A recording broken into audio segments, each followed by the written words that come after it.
Saudações, pessoal, tudo bem por aí? Espero que sim. O meu nome é Juliano e eu sou professor de formação humanística. Eu resolvi disponibilizar esse nosso encontro de hoje porque é um tema novo, é uma novidade, e eu acho que novidades elas tendem a aparecer bastante em prova, né? Se impressiona a gente, impressiona também os examinadores. Então eu resolvi disponibilizar esse nosso encontro de hoje, mas esse encontro ele é uma peça de um quebra-cabeça. Eu vou explicar. Esse encontro é o terceiro encontro de uma série de 4, de um bloco chamado de Direito da Antidiscriminação. No primeiro bloco, cada bloco é 1h15, mais um pouco mais de 1 hora. No primeiro bloco, eu trato da ideia filosófica histórica de igualdade e como nós transformamos essa categoria igualdade e como nós exigimos um tratamento da diferença do ponto de vista histórico, da evolução.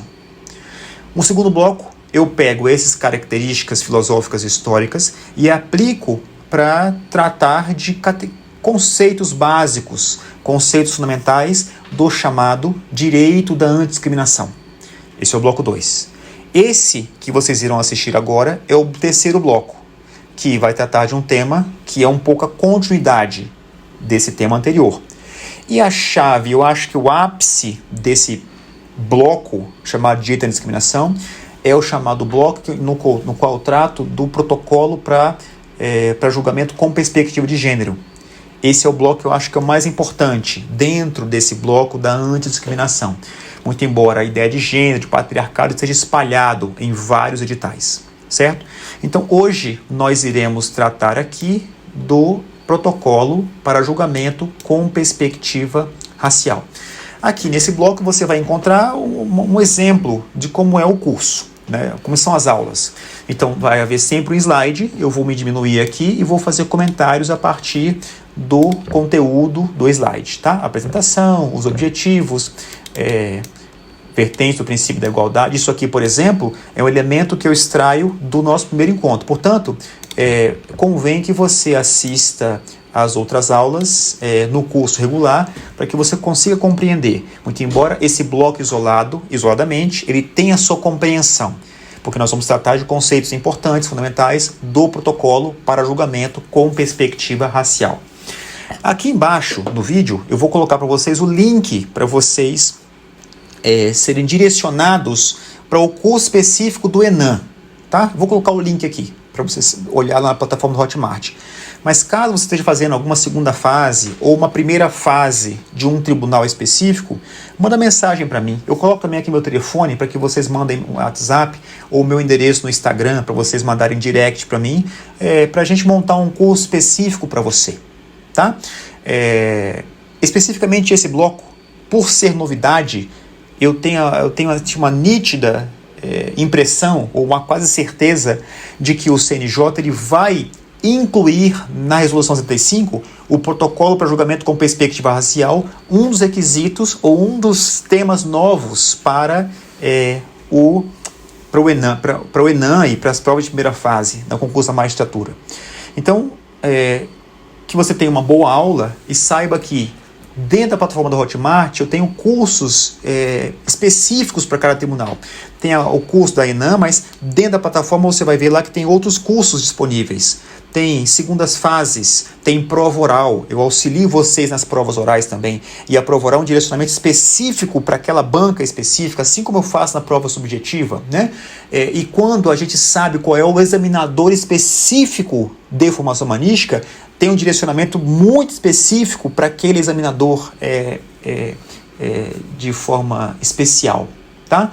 Então, vamos à aula, vamos tratar do protocolo para julgamento com perspectiva racial e visitem a página do Hotmart para você conhecer outros produtos, outros tribunais em que nós vamos tratar de temas relevantes para a sua prova, tá bom? Vamos lá então? O protocolo, ele é uma iniciativa do CNJ e ele, basicamente, ele parte do pressuposto que a gente precisa saber qual que é. ele vai partir do pressuposto, ele está reconhecendo a existência e ele reconhece a influência que o racismo estrutural ele tem dentro do sistema judicial brasileiro. Não é uma coisa que ele está combatendo fora só do judiciário. Ele está reconhecendo que o racismo é uma coisa que atravessa a cabeça de todos os operadores do direito. Juízes, servidores, Ministério Público, advocacia, todo mundo que participa do processo. Então, basicamente, o protocolo ele parte do pressuposto de que ele reconhece a influência do racismo. Então, o que o documento está tentando fazer? Ele está tentando transformar essa cultura institucional. Ele está tentando garantir que as decisões judiciais elas deixem de reproduzir as desigualdades raciais. As decisões judiciais elas têm que deixar de perpetuar essas desigualdades raciais. Então, primeira coisa, ele define o racismo estrutural como um fenômeno que vai permear as relações sociais, as relações econômicas, as relações políticas, as relações jurídicas, e isso, o racismo estrutural, desse racismo estrutural resulta uma desvantagem. E não é uma desvantagem episódica, não, é uma desvantagem sistemática para esses grupos racializados. Então, o protocolo ele vai destacar como é que esse tipo de racismo ele vai moldar a consciência individual, como é que ele vai moldar a consciência coletiva, e essa consciência moldada a partir desse atravessamento do racismo, isso perpetua desigualdades, isso perpetua hierarquias sociais relevantes. Então, para poder combater esse racismo estrutural, ele vai fazer algumas propostas, né? Que propostas são essas que são apresentadas no protocolo? Primeira delas, a ideia da conscientização. Deixa eu botar aqui em cima para a gente ir caminhando. A conscientização. O protocolo ele vai enfatizar a importância da consciência racial. Ou seja, o que é essa consciência racial? O reconhecimento que o racismo estrutural e a necessidade de enfrentar esse racismo estrutural, e não é um enfrentamento passivo, não. É um enfrentamento ativo. Portanto, o protocolo, nessa ideia de conscientização, ele vai defender, por exemplo, a ideia de realização de treinamentos obrigatórios. Não é facultativo, é um treinamento obrigatório para todo o corpo funcional do judiciário. E aí, atenção, inclusive os tribunais superiores. Para que serve isso? Para que esses operadores do direito eles possam abordar essas diversas formas de racismo e os impactos que essas diversas formas de racismo têm no mundo real. Tá? Então a primeira proposta, a primeira coisa, o primeiro objetivo, né, é a conscientização. O segundo objetivo é, de nada a gente pensar em conscientização se a gente não visar uma efetiva mudança de práticas concretas. Então, o documento, se você certamente você vai virar juiz e você vai ter que ler o documento, mas ele vai incentivar uma mudança de postura dentro do judiciário, como, por exemplo, adoção de uma prática antirracista em todas as etapas do processo judicial. Desde, por exemplo, a aproximação com as partes, até a valoração das provas, até a aplicação do direito. Então, atenção, essa ideia de mudança de prática, ela vai além de uma mera denúncia. Na verdade, não. O protocolo está tentando exigir uma postura, uma prática antirracista, algo concreto. Essa é a ideia de mudança de prática. Então, primeira coisa, uma coisa importante do ponto de vista teórico, que se comunica com o protocolo com perspectiva de gênero. O protocolo com perspectiva racial, ele vai questionar, por exemplo, a chamada neutralidade da lei, a aplicação do direito sem levar em consideração o contexto racial, por exemplo. Então, a mudança de prática, ela passa por uma proposta de uma interpretação do direito que leve em conta as desigualdades raciais. Essa é a mudança de prática proposta pelo protocolo. Medidas concretas. O protocolo ele vai defender que o judiciário ele adote essas medidas concretas para a discriminação racial. Como, por exemplo, uma medida concreta muito evidente, que ele fala disso várias vezes, é a inversão do ônus da prova em casos como o racismo.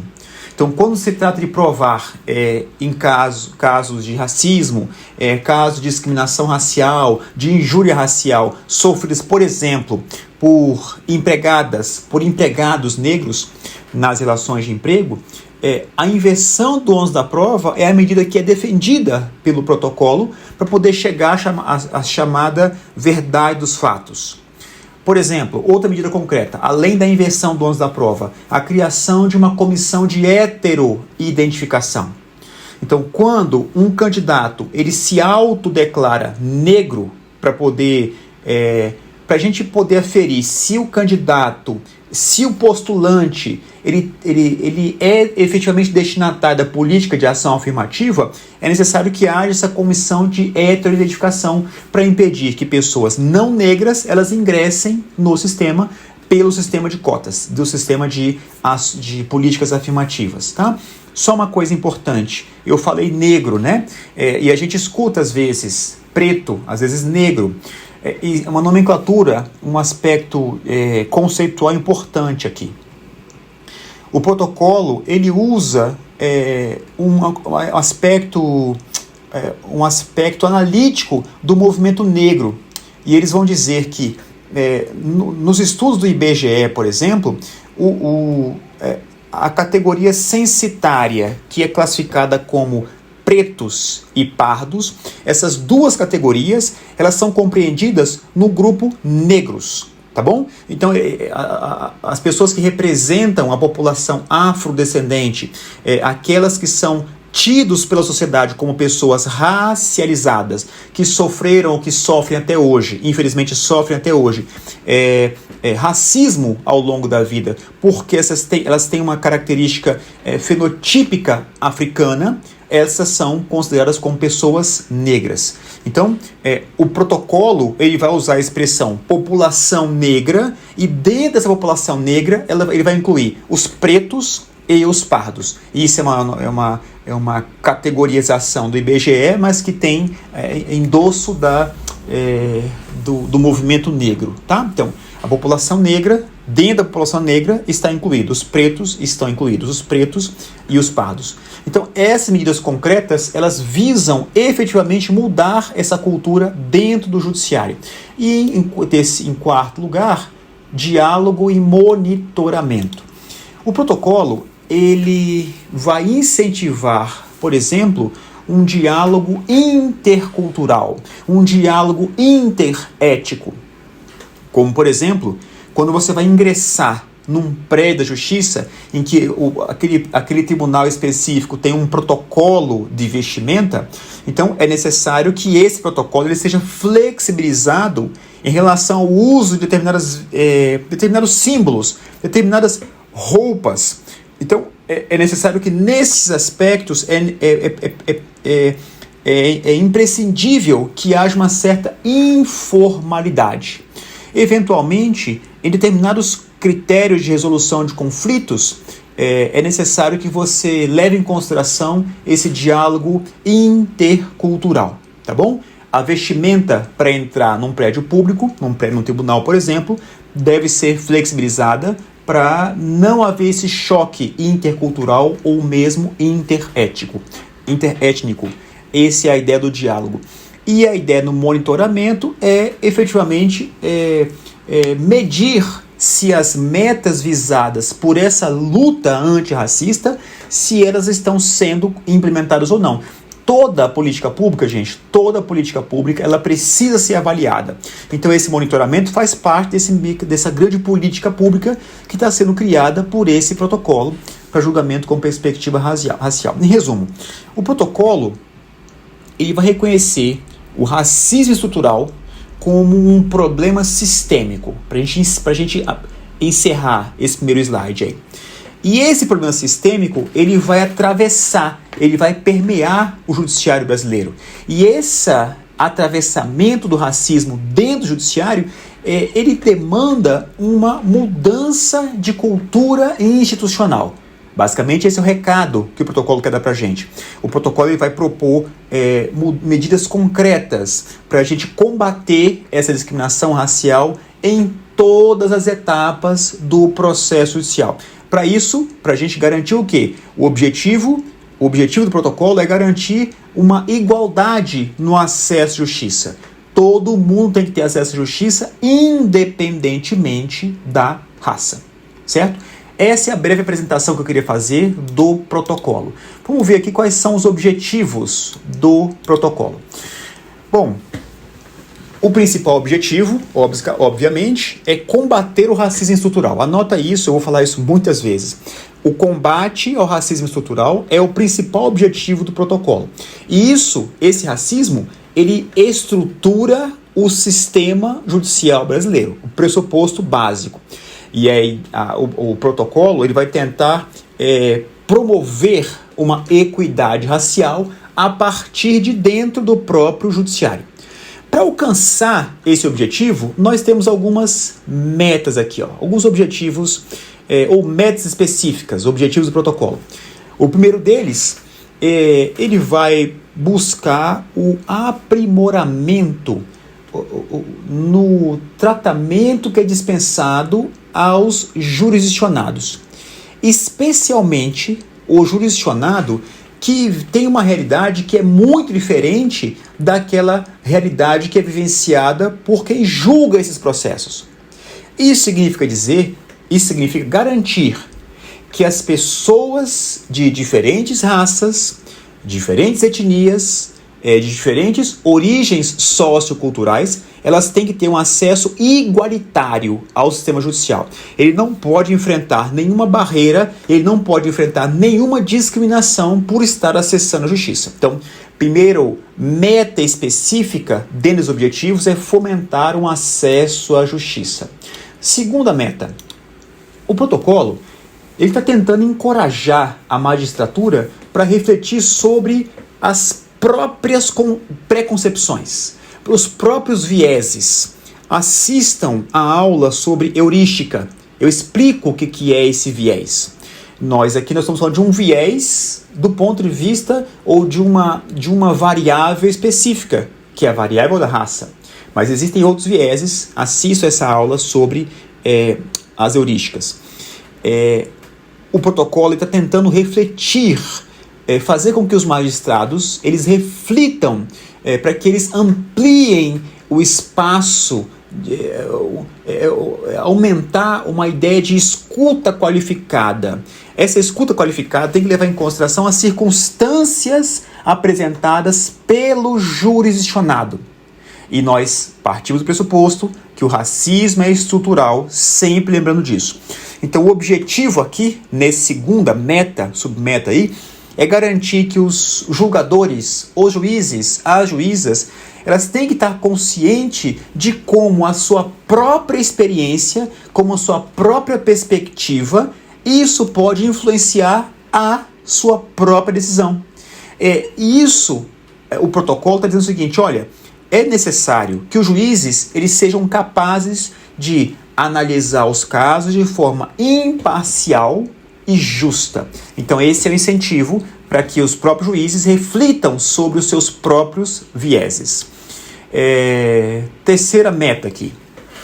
O protocolo está tentando garantir que todos os relatos, que todas as provas que são apresentadas num processo, todos eles devem ser considerados com uma relevância igual, com um peso igual, na formação da compreensão do juiz sobre o fato, no entendimento dos fatos pelo juiz. Isso significa um combate, especificamente no protocolo, um combate à desvalorização de uma prova, à desvalorização de um relato, se essa prova ou se esse relato é apresentado, é juntado aos autos por uma pessoa negra. E isso vai garantir com que todos os envolvidos no processo, essas pessoas, elas têm que ter as vozes ouvidas, elas têm que ter as vozes respeitadas dentro do processo. Assegurar a igualdade na valoração da prova é uma outra meta específica do protocolo. Nessa quarta aqui, o protocolo está tentando buscar está tentando otimizar a prestação jurisdicional, inclusive por intermédio do uso de equipes multidisciplinares. Sempre que for necessário, para garantir um ambiente seguro, para garantir um ambiente confortável, para que essas partes possam de fato participar, que elas possam testemunhar no processo, é necessário que você otimize a prestação jurisdicional. O objetivo é criar um ambiente que seja acolhedor, um ambiente que seja respeitoso para todos os envolvidos no processo, independentemente da sua raça ou da sua etnia. Otimizar a prestação jurisdicional é mais um elemento. Esse próximo aqui, o protocolo está tentando despertar a percepção dos juízes e das juízas para as condições materiais, para as condições simbólicas que incidem sobre os fatos. Essas condições simbólicas, elas podem incidir sobre os conflitos em análise. E aí é necessário que a gente reconheça que a raça, ela influencia profundamente a forma com que as pessoas elas vivenciam o sistema legal. O objetivo, nessa ideia de despertar a percepção para condições sociais, o objetivo é garantir que as decisões judiciais elas têm que levar em conta o contexto social, o contexto racial dos envolvidos, e que isso seja capaz de promover a justiça social.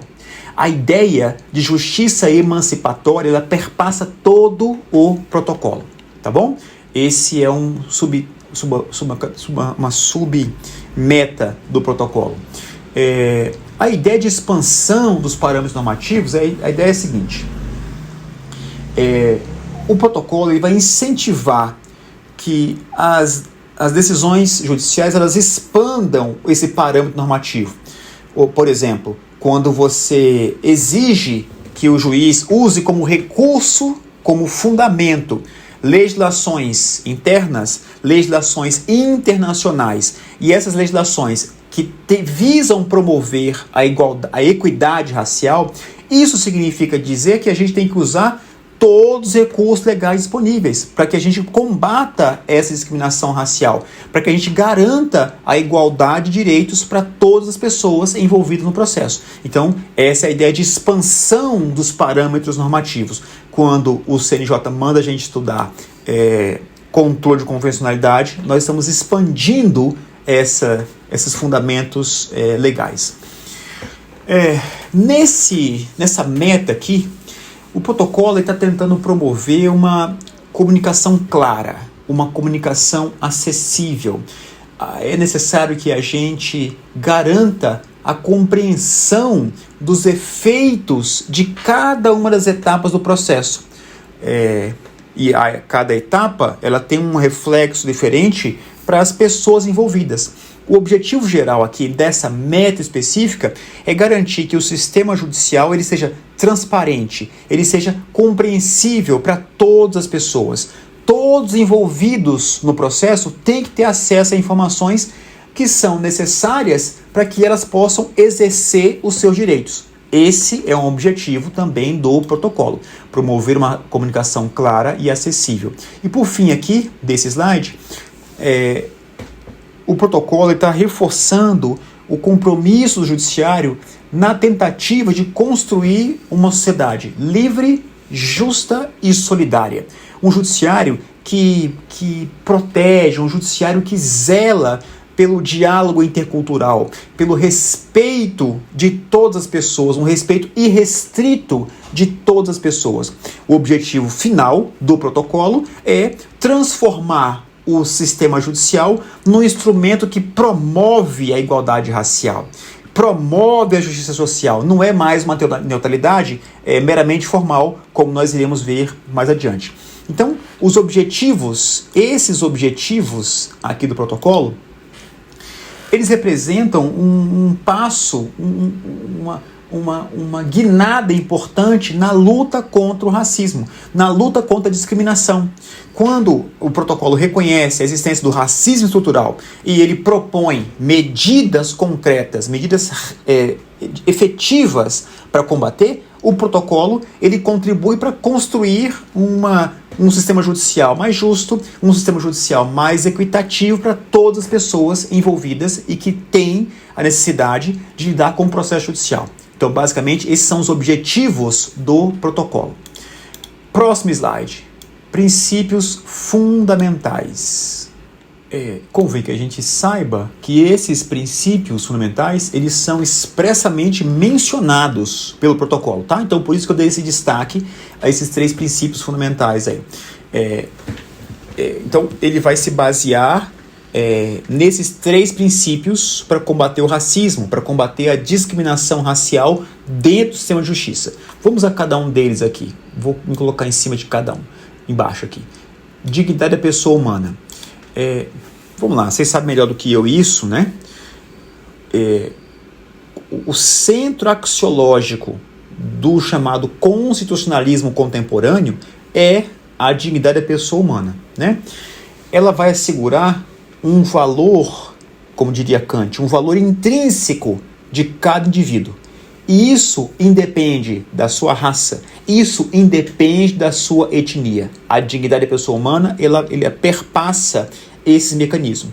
Então, a aplicação da perspectiva racial dentro do sistema de justiça, ele vai buscar garantir que todas as pessoas sejam tratadas com igual respeito, com igual dignidade, com igual consideração. E aí você reconhece, você protege os direitos fundamentais da pessoa, levando em consideração o valor intrínseco de cada indivíduo.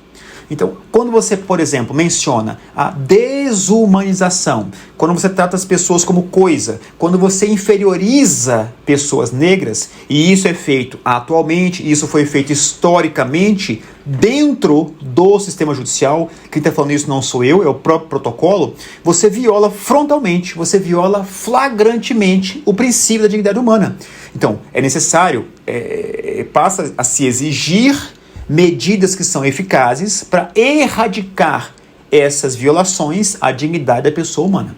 Esses são os elementos importantes do primeiro princípio. Segundo princípio, a ideia de igualdade. O protocolo ele vai reconhecer a necessidade da gente ter que superar uma igualdade meramente formal. Nós já falamos disso aqui no curso. A gente não vai mais tratar as pessoas, todos os indivíduos, de forma abstrata. O juiz não vai mais ignorar desigualdades sociais. Não é mais essa igualdade formal que nos importa. O foco do protocolo, ele tá direcionado, o foco ele vai se voltar para uma igualdade material e não puramente formal. Então, o judiciário vai tentar agora compensar essas desvantagens históricas, essas desvantagens estruturais que são sofridas por grupos racializados.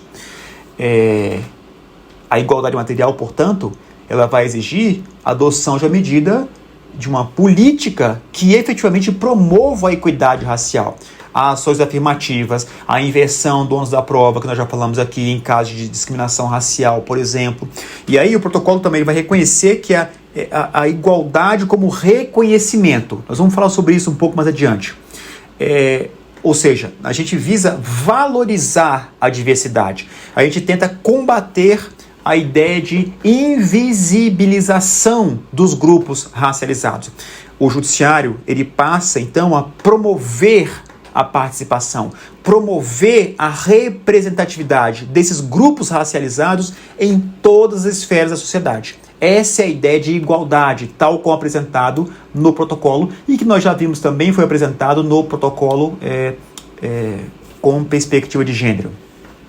E em terceiro lugar, a vedação à discriminação. Essa é uma coisa um pouco óbvia, né? O protocolo ele vai reafirmar a proibição constitucional da discriminação. Pode ser uma discriminação direta, pode ser uma discriminação indireta. Então, só para lembrar, a discriminação direta ocorre quando o acesso a direitos, você nega um acesso a um direito explicitamente em razão da raça. No nosso caso aqui, a discriminação indireta, as pessoas usam um critério que é aparentemente neutro, mas que na prática gera um impacto desproporcional. Essa é uma expressão importante de ser usada. Gera um impacto desproporcional sobre as pessoas negras. Então o protocolo está destacando que é necessário a gente identificar, a gente combater as duas formas de discriminação, tanto a direta como a indireta. Então a gente vai garantir, por intermédio do protocolo, que as normas jurídicas, que as práticas jurídicas, elas não perpetuem mais a desigualdade racial. E aí o protocolo, portanto, ele vai exigir que a interpretação constitucional adequada das normas, ela tem que levar em consideração o contexto social, o contexto racial e sempre buscando evitar essa perpetuação das discriminações, tá? O protocolo também fala das interseccionalidades. Nós já falamos aqui, já expliquei para vocês. Então, ele vai fazer o quê? A partir desses princípios fundamentais, ele vai orientar a atuação de todos os agentes do sistema de justiça, todos eles, para aplicar os princípios da dignidade da pessoa humana, da vedação à discriminação em todas as etapas de um processo judicial. E aí, ele está tentando contribuir para a construção de um sistema de justiça mais justo, mais equitativo, especificamente para a população negra. E aqui a gente já falou disso, né? As 3 vertentes do princípio da igualdade, que o protocolo apresenta isso mais uma vez. Então note que você tem isso no protocolo com perspectiva de gênero, você tem isso no protocolo com perspectiva racial, então vamos parar um pouco só para lembrar. Já tivemos uma aula em que eu apresentei o aspecto histórico e filosófico disso. Então, só para lembrar, igualdade formal. Essa vertente da igualdade, ela foi muito importante, ela é fundamental para o conceito de Estado de Direito. Então, o Estado de Direito ele vai defender que todos os indivíduos, com base nas mesmas regras, com base nos mesmos princípios, sem distinção como fatores como família, status social, padrões de vida, todo mundo tem que ser igual. A igualdade formal, ela, no momento histórico que ela foi criada, ela é importante porque ela buscou romper com aquele sistema de castas, né, de prestígio que só algumas pessoas tinham. E aí, só lembrando que o protocolo fala uma coisa interessante, que ele diz assim, existem 2 formulações básicas para essa igualdade formal. A igualdade perante a lei, de um lado, e a igualdade na lei. Igualdade perante a lei é todo mundo, independentemente da sua condição social, em condição pessoal, condição familiar, todo mundo tem que receber o mesmo tratamento legal. Essa é a igualdade perante a lei. E a igualdade na lei é o legislador, o executivo, o judiciário, todas as funções do Estado, elas têm que adotar um critério justo para elaborar leis, elaborar decisões judiciais, para garantir que as prerrogativas dos cidadãos sejam distribuídas de acordo com as finalidades na lei. Essa é a igualdade na lei. Segunda vertente, a igualdade material.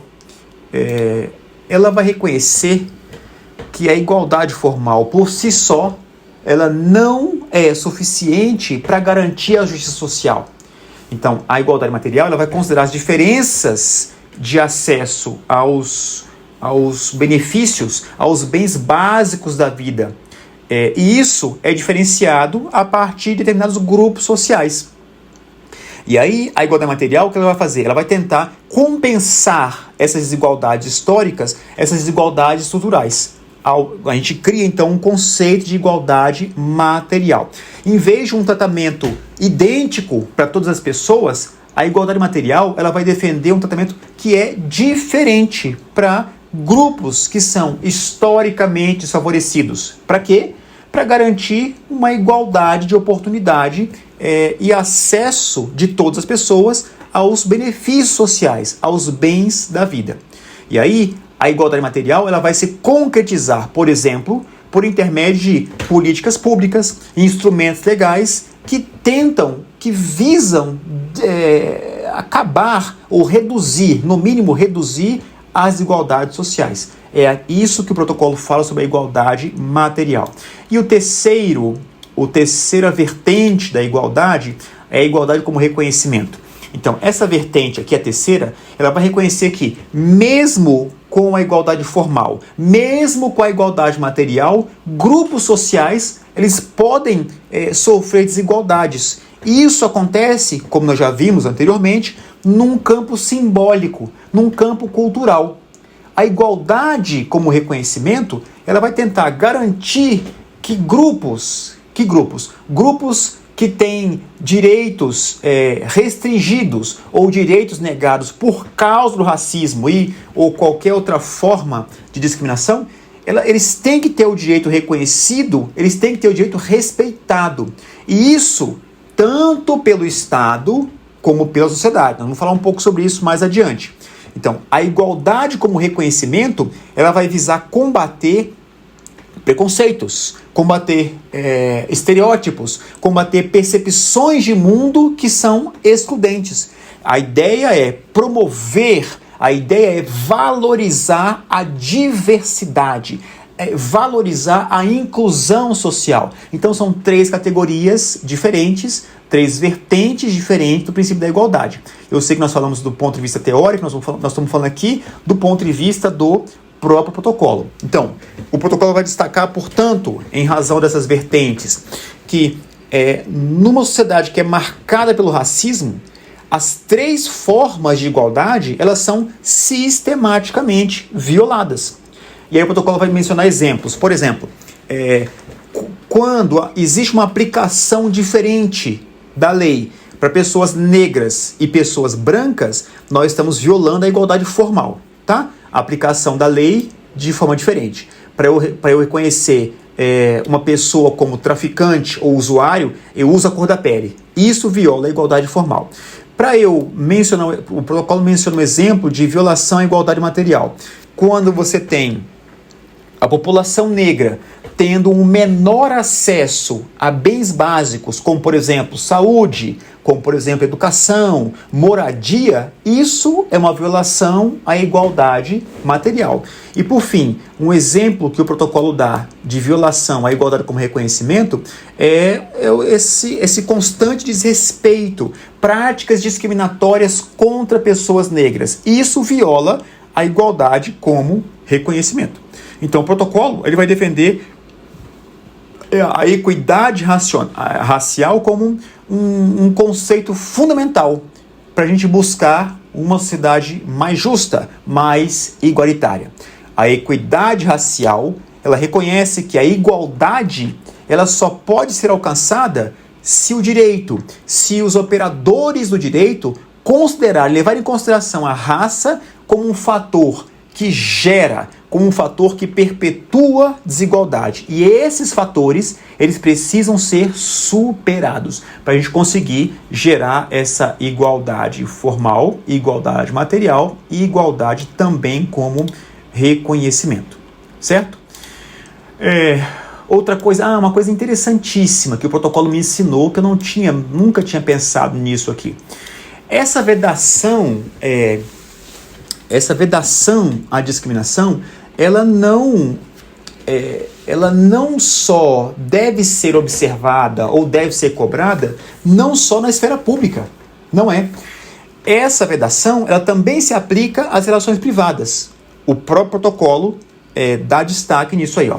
Então, ele vai dizer, uma expressão importante para você notar aí, a autonomia privada, diz o protocolo, a autonomia privada, ela não pode ser invocada para justificar atos discriminatórios na relação entre 2 particulares. Não pode. E aí, um aspecto do direito constitucional que você sabe melhor do que eu, quando você já estudou lá a chamada eficácia horizontal dos direitos fundamentais. Esse conceito, ele é importantíssimo, ele é crucial nesse contexto. Por quê? Porque ele vai assegurar que essas diretrizes constitucionais e, sobretudo, as diretrizes convencionais, já que o controle de convencionalidade é importante aqui, essas diretrizes, elas têm que proteger a discriminação, tanto no âmbito público, como também na relação entre 2 particulares. Isso significa dizer que os indivíduos, eles também têm a obrigação de respeitar esse direito. Não é só o Estado que tem essa obrigação de promover. Os indivíduos, os particulares, também têm a obrigação de respeitar esses direitos. E aí o protocolo ele vai trazer alguns exemplos de como esse princípio da vedação à discriminação ela se aplica na relação entre dois privados, na relação privada. Primeiro aspecto aqui que eu estou aqui já embaixo dele. É proibido, né? É vedada a restrição ou o impedimento do acesso de pessoas negras a espaços como um clube, um transporte, uma escola, um restaurante. Essa proibição ela se estende a um ato discriminatório baseado na aparência, no cabelo, na vestimenta. Então, acesso ao espaço é um exemplo mencionado como vedação à discriminação nas relações privadas. O segundo aqui é a preferência, por exemplo, por pessoas brancas num processo de contratação, seja na relação de trabalho, seja numa prestação de serviço, isso configura discriminação racial. E essa prática ela pode se manifestar de diversos jeitos, de diversas formas.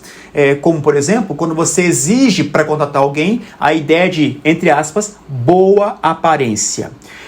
Quando você restringe determinadas características físicas, como, por exemplo, trança, como, por exemplo, um cabelo rastafari. Eu estou falando de cabelo porque é a minha especialidade, como vocês estão vendo aí.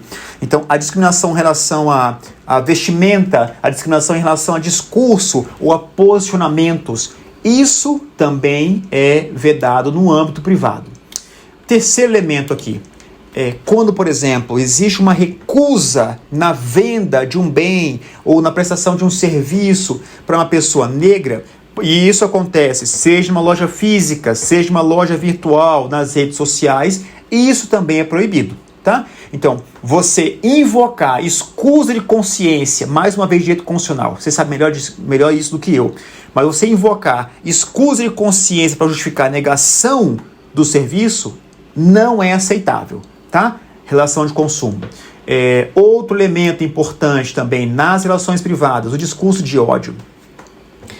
Aquele discurso que vai incitar a discriminação, que vai hostilizar, que incita a violência contra grupos, contra indivíduos. E a base desse discurso é a raça, é a etnia, é a religião ou qualquer outro fator de identidade.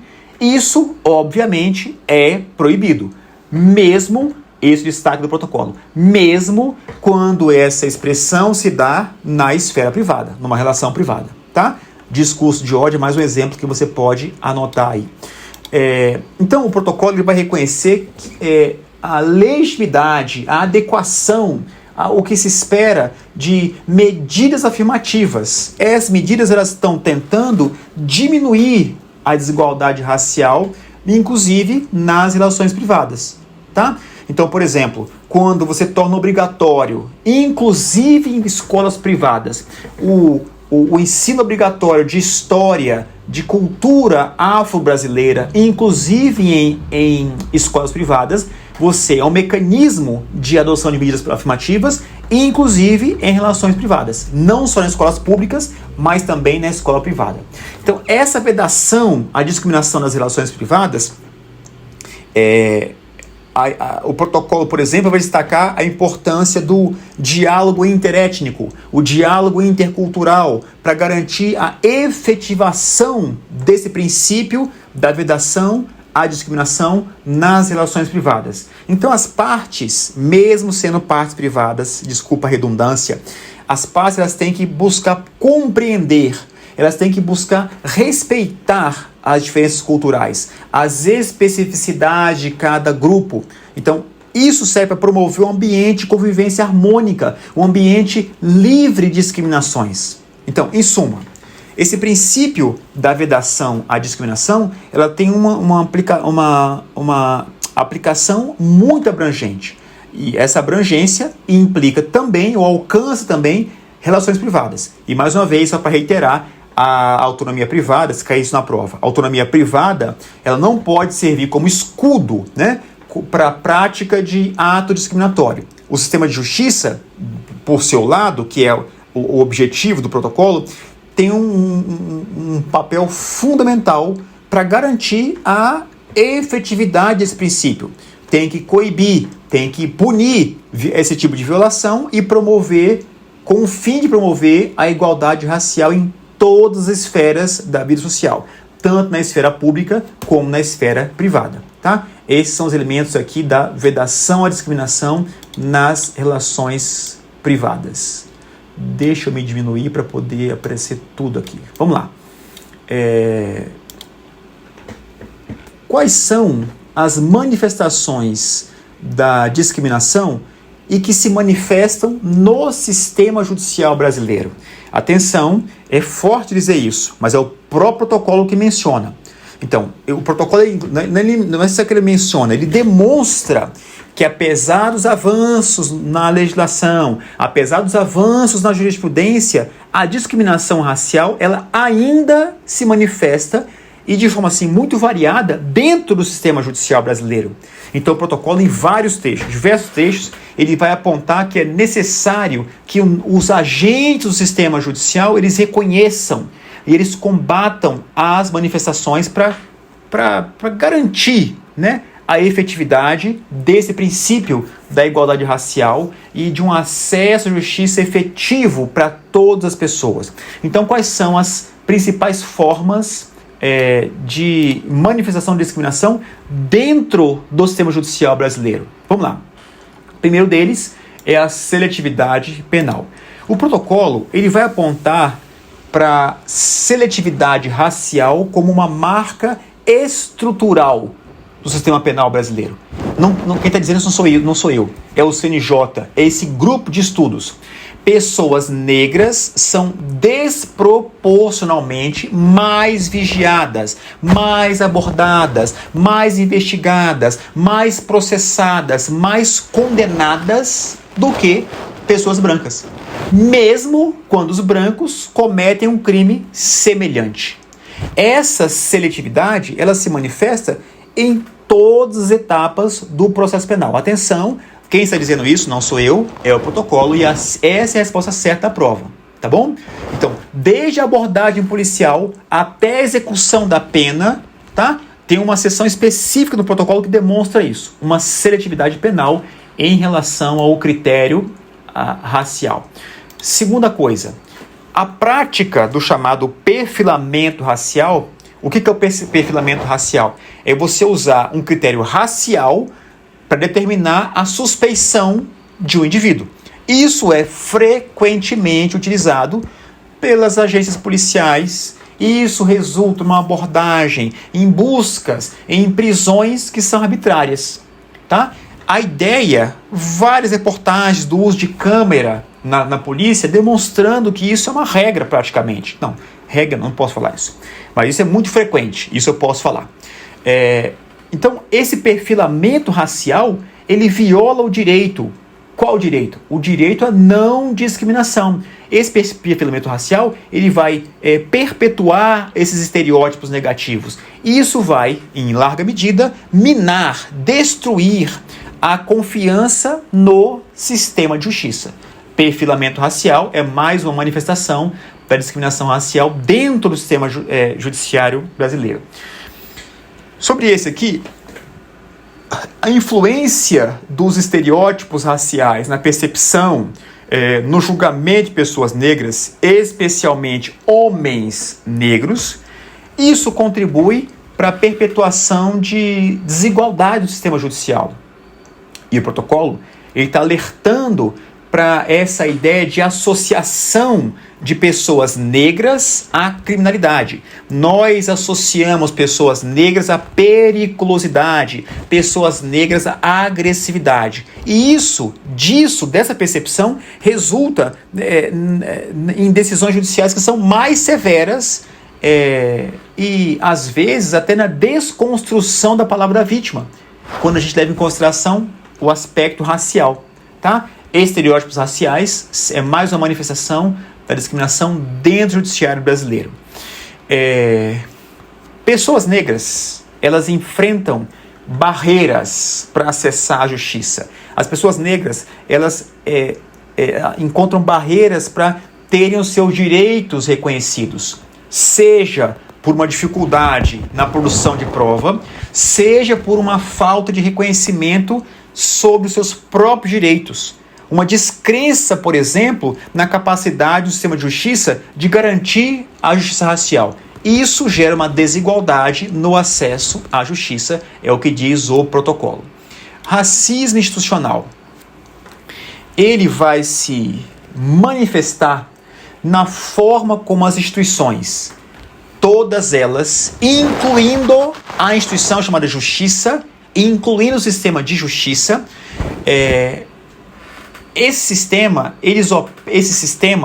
operam para perpetuar a desigualdade racial, mesmo que não intencionalmente, mesmo que não na intencionalidade individual daquele juiz, daquele promotor, daquele delegado. O protocolo, ele aponta para uma necessidade de reconhecer, de combater essas práticas institucionais, essas políticas institucionais que produzem um resultado que é discriminatório. Então, quando você, por exemplo, desconsidera o chamado impacto desproporcional, né, de determinadas leis sobre a população negra. Nós demonstramos isso agora na decisão do Supremo sobre o uso a diferença entre o uso e o tráfico, né? No caso específico da maconha. A cor da pele era determinante. Institucionalmente, isso era legitimado. O protocolo chama atenção que isso deve ser diminuído, deve ser minimizado. E esse último aspecto é importante, porque tem a ver com conscientização de todos os operadores. A falta desse letramento racial nos agentes do sistema de justiça, incluindo os juízes, isso contribui para a perpetuação da discriminação racial. A ausência do conhecimento dos juízes sobre essas peculiaridades, essas nuances do racismo, como é que esse racismo ele funciona, como é que é o mecanismo de funcionamento, quais são as consequências do racismo para a vida das pessoas negras. Essa falta de letramento impede que os julgadores eles identifiquem e que eles combatam essas práticas discriminatórias de uma forma mais eficaz. Então, a falta de letramento racial é mais uma forma de manifestação da discriminação racial dentro do sistema racial brasileiro. E aí, o próprio protocolo ele menciona, não está aqui no slide, mas ele vai mencionar algumas soluções, né? Como é que nós vamos combater esse tipo de coisa?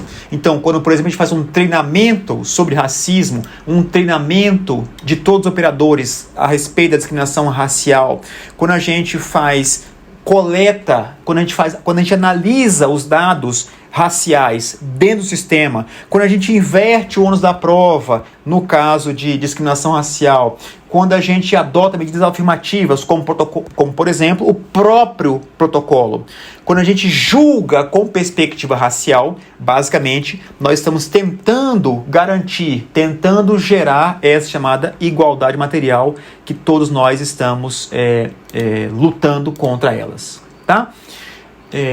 Mais um elemento aqui importante: impactos do racismo na execução penal. Vamos lá. O protocolo ele reconhece que o racismo ele impacta de uma forma assim bem profunda a execução penal no Brasil. E isso, mais uma vez, perpetua desigualdades, perpetua injustiça contra a população negra. Mesmo depois que o processo judicial acaba, mesmo que a sentença é definitiva, o protocolo ele evidencia como é que o racismo estrutural, como é que o racismo institucional ele se manifesta nessa fase, na fase da execução penal. E isso, segundo o protocolo, isso impacta negativamente as pessoas negras privadas de liberdade. Vamos ver então quais são os principais impactos na execução penal. Primeiro impacto, o sistema prisional brasileiro ele é marcado pela sobre-representação da população negra. De acordo com o do protocolo menciona o Anuário Brasileiro de Segurança Pública, e isso de 2024, tá? 70% da população carcerária do Brasil ela é negra. E esse dado, que é alarmante, né? Ele demonstra como é que nós temos um sistema penal seletivo. Nós temos um público-alvo do sistema penal brasileiro. E o racismo estrutural ele atua para direcionar pessoas negras para dentro do sistema carcerário de uma forma desproporcional. Essa é a ideia de sobre-representação da população negra. A discriminação racial presente na sociedade brasileira, ela vai se refletir, por exemplo, nas condições de vida, nas oportunidades da população negra. Isso torna ainda mais vulnerável ao envolvimento de atividades criminalizadas. Eu, sinceramente, não concordo com essa tese de causa e efeito, de pobreza. Não é que o protocolo faz isso, mas nas entrelinhas existe essa ideia aqui, tá? Mas, atenção, estou só descrevendo o protocolo. Uma vez no sistema prisional, a falta de acesso a oportunidades de educação, de trabalho, de ressocialização, isso dificulta a reintegração social. Portanto, isso é um sistema de perpetuação do ciclo vicioso de marginalização, um ciclo vicioso de exclusão. Esse é o segundo quadradinho aqui, ó, ciclo vicioso de desigualdade. Ainda no sistema da execução penal, a progressão de regime, que é um direito previsto na lei de execução penal, ela depende de um critério subjetivo, diz o protocolo, como o bom comportamento, a avaliação criminológica. No entanto, a aplicação desses critérios ela pode ser enviesada por estereótipos raciais. E aí a sociedade brasileira sempre associou pessoas negras à periculosidade, pessoas negras à agressividade. E isso dificulta a progressão para regimes mais leves, mais brandos, né? E, por consequência, a reinserção social, o que volta de novo aqui no ciclo vicioso. Esse quadradinho aqui, vamos lá. Quando a gente faz exigências para obter alguns benefícios, como a comprovação de emprego para saída temporária, né, ou para transição dos regimes prisionais, isso, mais uma vez, impacta de forma desproporcional pessoas negras. O racismo estrutural, ele limita o acesso ao mercado de trabalho, sobretudo a população negra. E isso torna mais difícil o cumprimento de um requisito que, em teoria, né, um critério absolutamente neutro, aparentemente neutro, que vai se aplicar tanto a pessoas brancas como a pessoas negras. Essa é a dificuldade na obtenção dos benefícios. Racismo institucional nas práticas políticas. A falta do letramento racial e de políticas que são eficazes para combater o racismo nesse sistema prisional, isso resulta na perpetuação da desigualdade e, frequentemente, na revitimização da população negra. A ausência, por exemplo, de dados raciais em relação à concessão de benefícios, a falta de treinamento dos agentes penitenciários sobre essas questões raciais. O protocolo fala também da insuficiência de programas específicos para atender as necessidades da população negra. Isso agrava ainda mais a discriminação racial dentro do sistema prisional. E, por fim, para a gente encerrar esse slide, esse último quadradinho aqui, o protocolo está dizendo o seguinte: o ambiente prisional em si já é um fator de risco para a saúde mental das pessoas que estão temporariamente privadas de liberdade. Para as pessoas negras, o racismo vivenciado dentro do sistema prisional, somando ao chamado estigma social, a falta de apoio adequado. Isso agrava os problemas de saúde mental. E isso, mais uma vez, dificulta a reabilitação, dificulta a reinserção social no caso concreto. E aí o próprio protocolo menciona algumas medidas para combater o racismo dentro da execução penal. Então, em primeiro lugar, é o básico, reconhecer o racismo estrutural, racismo institucional, promover o letramento racial e implementar uma coleta de dados raciais no sistema prisional.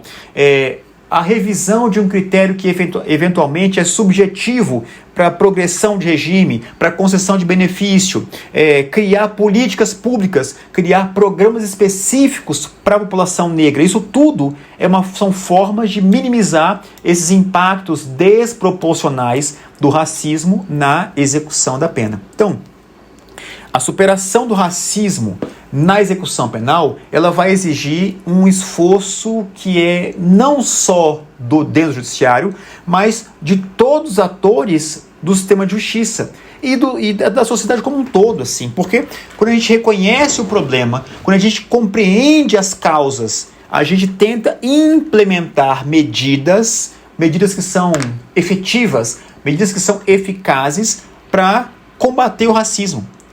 E esses são passos que o protocolo defende como essenciais para a gente garantir a justiça, para a gente garantir a dignidade para todas as pessoas, independentemente da raça. Esse é o recado do protocolo nesses impactos do racismo na execução penal. Próximo slide aqui. Eu sei que já está grande, mas a gente precisa falar sobre esses conceitos aqui, que é um conceito que pode aparecer em prova, né? Uma distinção.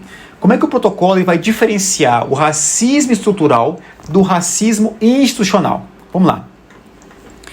Ele vai definir, ele vai diferenciar o racismo estrutural do racismo institucional. São dois conceitos importantes para que a gente possa compreender a complexidade do racismo, as manifestações do racismo na sociedade brasileira. Então, vamos lá. O racismo estrutural, qual é a definição? A definição do racismo estrutural. Vamos lá, o racismo ele vai ser um fenômeno que é intrínseco à própria estrutura da sociedade. Esse racismo, ele está abraçado, ele está enraizado nas relações sociais, nas relações econômicas, nas relações políticas, nas relações culturais. O racismo estrutural, ele não pode ser encarado, ele não pode ser visto como um desarranjo ou como se fosse uma patologia social. Não, é um elemento que constitui, isso é o funcionamento normal, entre aspas, da sociedade. O racismo estrutural ele vai moldar as relações interpessoais, as instituições sociais. Quais são as características? Deixa eu sair daqui. As características do racismo estrutural. O racismo ele é o resultado de um processo histórico, um longo processo histórico, nos quais nós atribuímos significados aos corpos das pessoas. E esse significado ele é atribuído a partir de marcadores, um marcador cultural, um marcador fenotípico, e a gente cria condições para uma discriminação sistemática, uma discriminação contra grupos racialmente identificados. Portanto, primeira característica do racismo estrutural, tem um processo histórico e político. Segunda característica, o racismo estrutural ele vai naturalizar, ele vai legitimar a desigualdade racial. Por quê? Porque o racismo ele passa a se tornar uma parte integrante da organização da sociedade, da própria distribuição de bens, da própria distribuição de poder, da distribuição de recursos na sociedade. Portanto, o racismo ele naturaliza a desigualdade.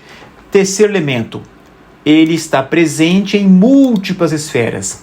O racismo estrutural ele vai se manifestar em diferentes níveis, desde o cotidiano, desde as relações interpessoais até a organização de uma instituição, né? Até a produção do conhecimento. O racismo estrutural está presente. Logo, isso influencia, por exemplo, a cabeça do juiz, as decisões judiciais, as leis que são produzidas. Portanto, está presente em múltiplas esferas.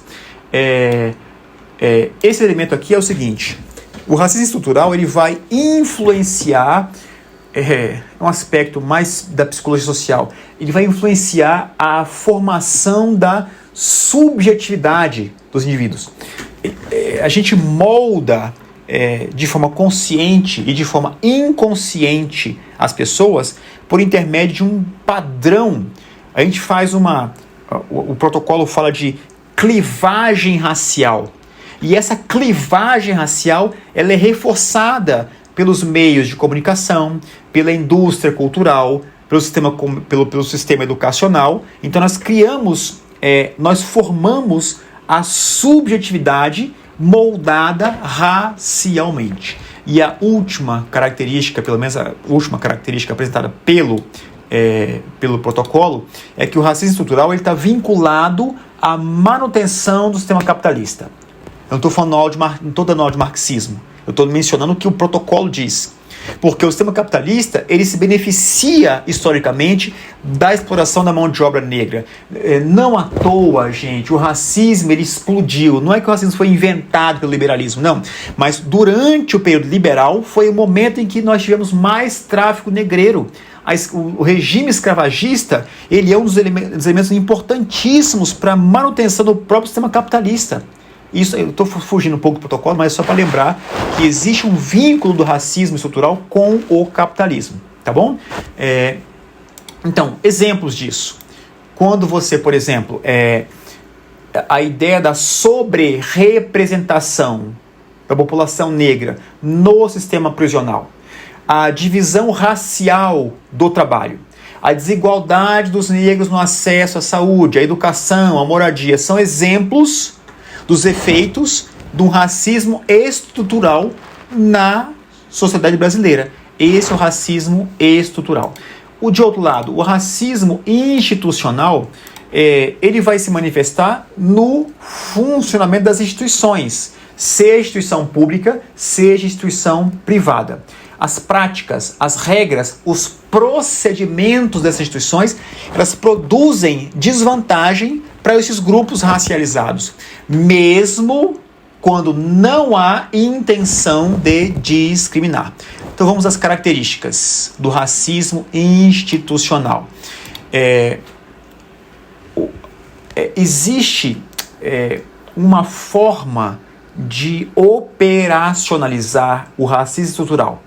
E essa forma ela se materializa em políticas, em práticas, em normas institucionais que perpetuam, em última análise, a desigualdade racial. Segunda característica, essa manifestação ela se dá tanto em órgãos do Estado quanto em empresas privadas, organizações sociais, em outras instituições da sociedade. É presente em instituições públicas e privadas. O racismo institucional ele vai lançar mão, ele vai utilizar mecanismos que são seletivos, como, por exemplo, a linguagem, os procedimentos, os documentos, os custos, as atitudes.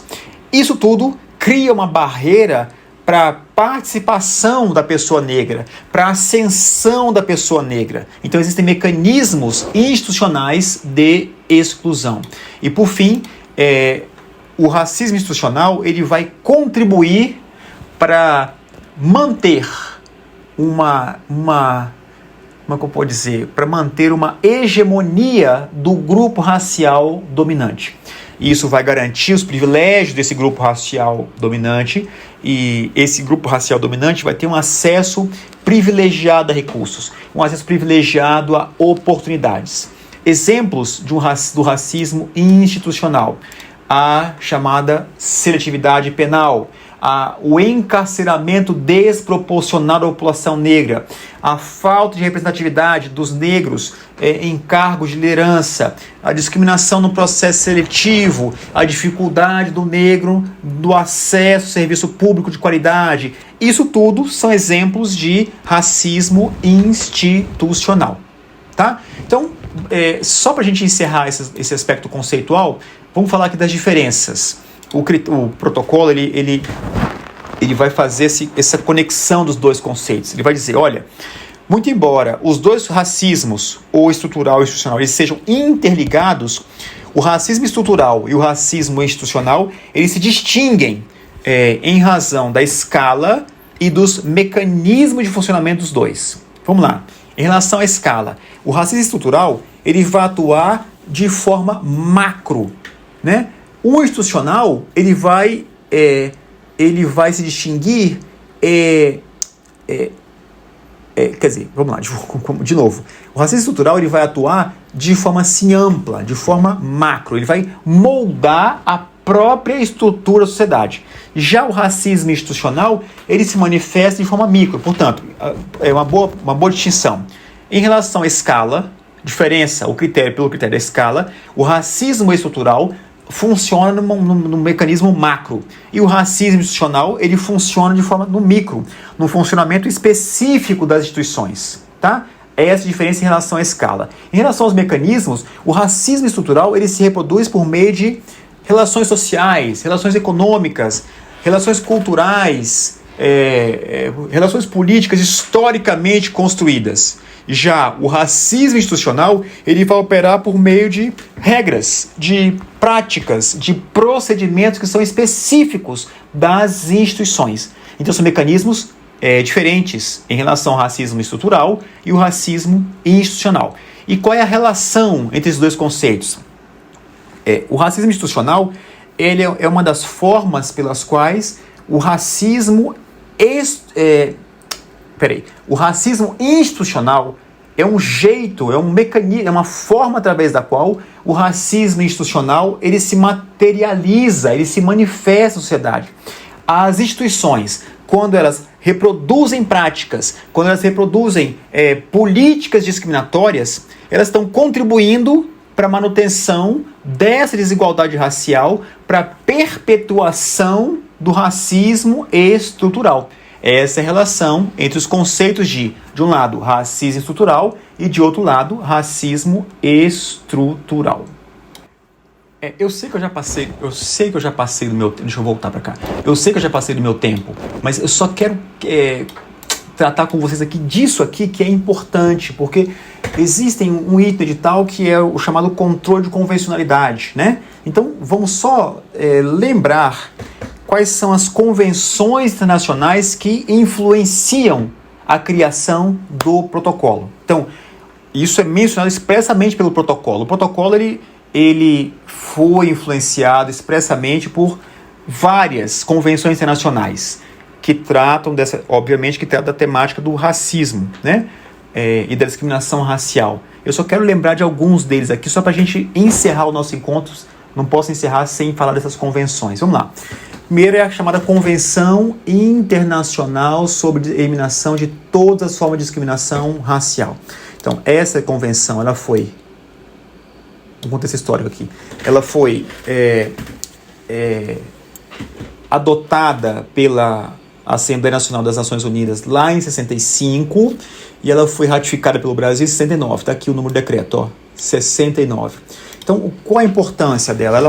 Ela representou um marco no direito internacional dos direitos humanos, porque ela estabelece a obrigação dos estados que são signatários dessa convenção para combater o racismo, para combater a discriminação racial em todas as suas formas.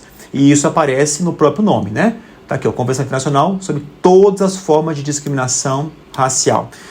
Quais são os principais pontos desse documento internacional? A primeira coisa é a definição de discriminação racial. A Convenção ela define a discriminação racial como qualquer distinção, exclusão ou restrição de direitos humanos básicos com base na raça, com base na descendência, com base na origem nacional, na origem étnica, Então ele define a discriminação racial. E de outro lado, além de definir, ele estabelece uma obrigação dos estados de eliminar essa discriminação racial em todas as suas formas, né? E isso por intermédio da adoção de medidas, tanto no campo legislativo, como no campo judicial, como no campo administrativo e nas outras esferas da vida e sociedade. Essa é a importância dessa convenção internacional. E a influência do protocolo é que o protocolo ele reconhece expressamente a importância da convenção para construir um sistema de justiça que é mais justo, que é mais equitativo. A definição de discriminação racial da convenção é usada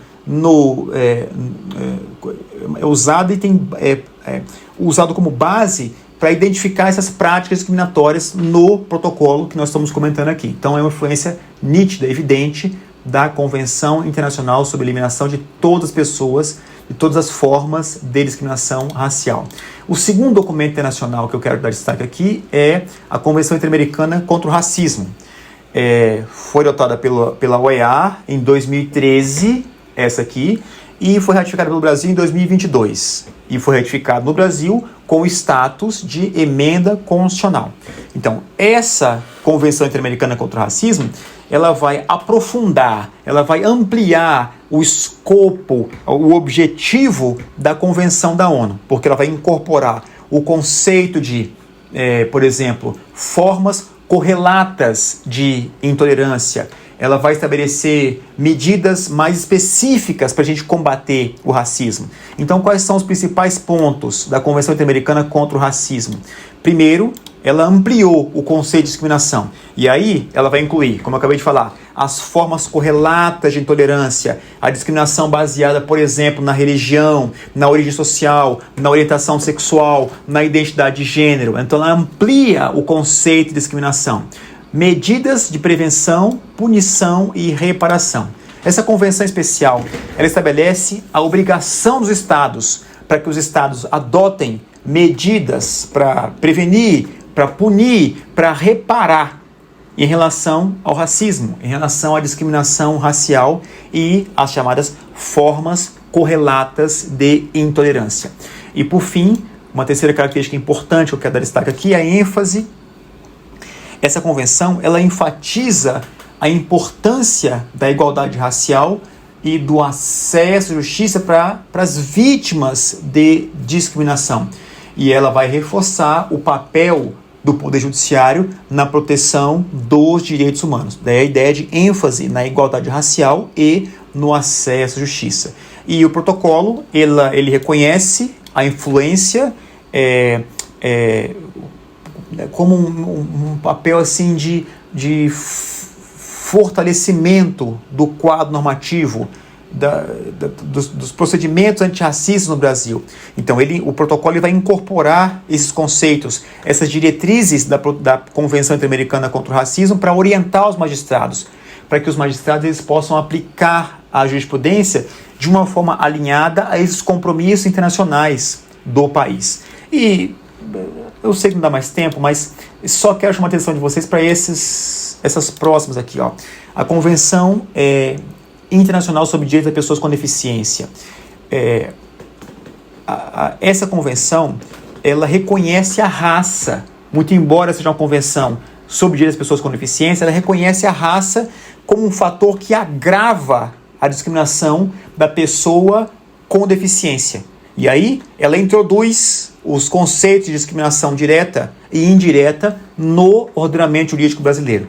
Então, o protocolo menciona a Convenção Internacional sobre Direitos das Pessoas com Deficiência como exemplo de tratado internacional que contribui para a ampliação do chamado direito da antidiscriminação no país. A Convenção 111 da OIT, ela proíbe, por exemplo, a discriminação no emprego, a discriminação na profissão, seja em relação ao acesso ao trabalho, na formação profissional e nas condições do trabalho. E aí o protocolo cita expressamente a Convenção 111 para abordar a a imprescindibilidade, a necessidade de combater a discriminação racial no mercado de trabalho. É uma segunda norma internacional que eu acho importante. E por fim, para a gente encerrar, a Convenção 69 da OIT, que trata dos direitos dos povos indígenas e tribais. A Convenção ela reconhece os direitos à terra, o direito à cultura, à autodeterminação, à participação. Então, o protocolo menciona a Convenção 169 quando ele discute a importância de garantir o direito das comunidades quilombolas, que eles são reconhecidas, as comunidades são reconhecidas como sujeitos de direitos na Convenção. Portanto, essas convenções internacionais, elas atravessam o protocolo, e isso revela que nós temos que prestar atenção muito na ideia de controle de convencionalidade dentro desse sistema. Tá certo, gente?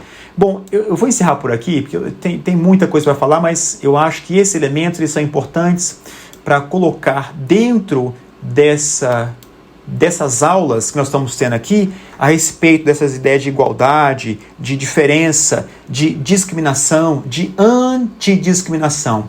O protocolo para julgamento com perspectiva racial, junto com o protocolo com perspectiva de gênero, são dois documentos importantíssimos que podem sim aparecer na prova. Portanto, assistam com atenção essas 4 aulas, tá? O aspecto filosófico histórico, o aspecto conceitual, discriminação e antidiscriminação, o protocolo com perspectiva racial e o protocolo com perspectiva de gênero. Eu acho que essas 4 aulas elas são o cerne de muita coisa que vocês ainda vão fazer, seja na prova subjetiva, seja na prova oral que vocês irão fazer ainda, tá bom? Era isso, até a próxima. Tchau, tchau, pessoal.